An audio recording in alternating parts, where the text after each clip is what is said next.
From The Reporter, the paper of record for Delaware County's towns and villages, this is Off the Record, your quick look at the latest county news. I'm Andrew Kantor, and this week we've got county supervisors still not wanting to hear from residents, the woman who's dealing with Walton's feral cat problem, the return of WDLA, and more. Remember, for all the news, get yourself over to the-reporter.net and subscribe to the paper. All right, let's get to it.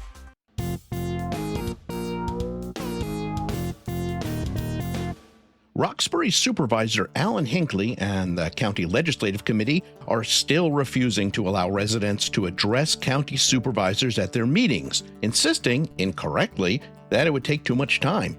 In reality, people would be limited to just 3 minutes. Instead, Hinckley and County Attorney Amy Merklin insisted that any comments from mere residents have to go through a county committee so the committee chair can keep the rest of the supervisors from having to hear anything. We've seen this with the ongoing demand that the county share sales tax revenue with towns and villages. Colchester Supervisor and Finance Committee Chair Art Merrill has ensured that discussion never leaves his committee, so it never gets talked about or comes to a vote. Delhi Supervisor Maya Bukai pointed out that committee minutes often aren't released or aren't released in a timely manner, so basically the committees can make decisions or refuse to make decisions, and no one knows about it until it's too late to do anything. Is good system, yes, comrade? Well, someone is doing something about Walton's feral cat problem. Adrienne McMillan has somehow made herself into the village's unofficial cat coordinator. She's trapping, neutering, transporting, placing cats in barns, even ferrying some to a sanctuary in New Jersey. She's doing a whole lot of work that bigger towns usually pay for. It started with just her, but now it's a whole community-wide project, complete with late-night rescues, a vet tech helping people set up makeshift cat houses on porches. Houses for cats, that is. And of course, there's a hotline for people to call, and they are calling it. You want the number? You live in Walton? Get out a pen. You ready? It is 607-388-1567. That's the Walton Feral Cat Hotline. Got it? We've talked before about a big potential battery storage project that might come to Hamden. A company called Fraser Storage is interested in building this battery energy storage system off Cobb Cross Road near the Hamden-Delhi town line. So far, all the company did was submit an application which the town said was incomplete. Meanwhile, this is a good time for the town council to pass a law to regulate any big energy storage projects. So that's what they planned to do last week. Now, I want to be clear. The council was not approving any particular project. It was just passing the basic minimal regulations any company that wanted to build a battery facility would have to follow. There would still be a whole long approval process if there was a specific plan, like Fraser Storage's. Despite Supervisor Wayne Mansfield saying, "We're not really here to discuss battery storage," a standing room-only crowd came to the meeting and spent an hour asking questions about battery storage. So the council spent most of the meeting answering those questions, hearing concerns about a specific project that's barely on the drawing board. Yeah, some people had questions about the actual law that was up for discussion, like who would pay what and what protections there were if the company building the batteries went out of business, that sort of thing. Meanwhile, other people wanted to talk about batteries in general. Some wanted to know why Hamden needed to pass such a law. Some wanted to talk about fire risk. One person said she was sensitive to electromagnetic waves and had to wear special clothing to protect herself. Another person wanted to talk about the benefits of different kinds of battery technology. Finally, after patiently listening to comments and answering questions as best they could, mostly about a project that doesn't exist yet, the council clawed its way out of that rabbit hole and passed the law as written.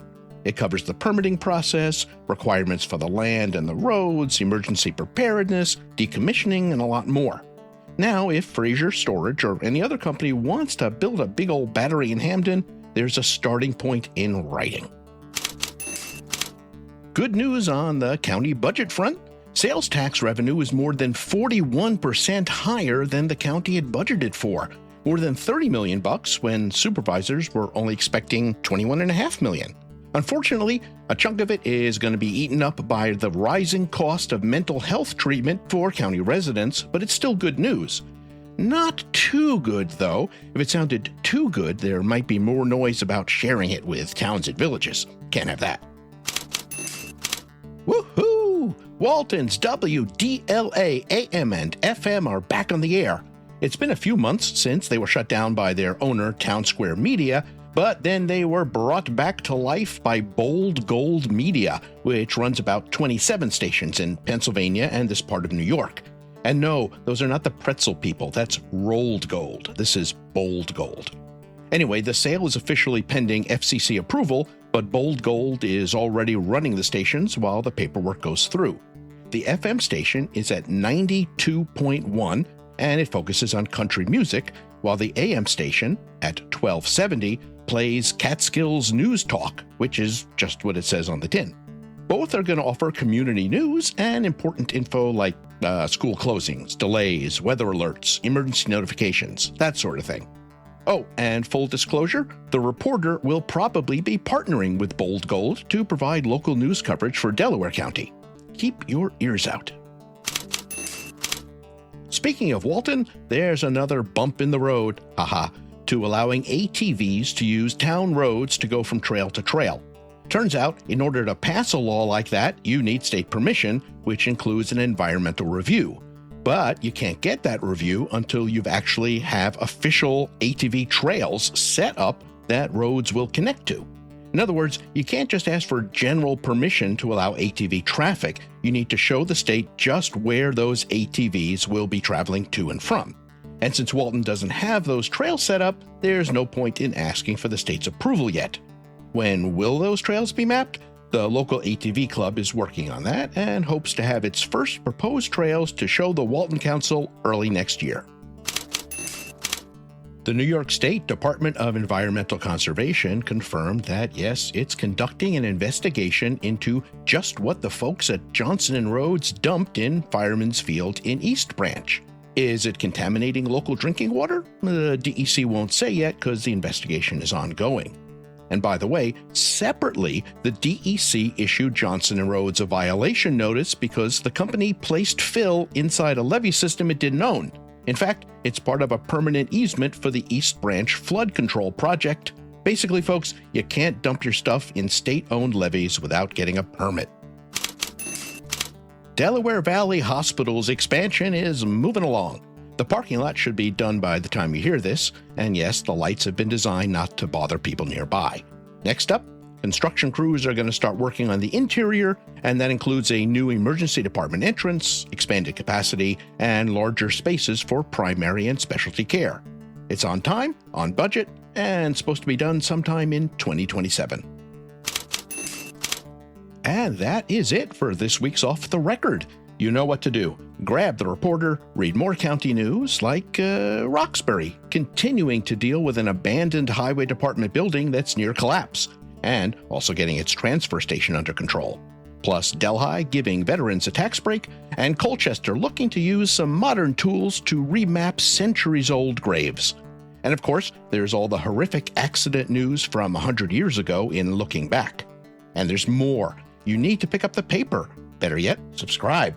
Head over to the-reporter.net.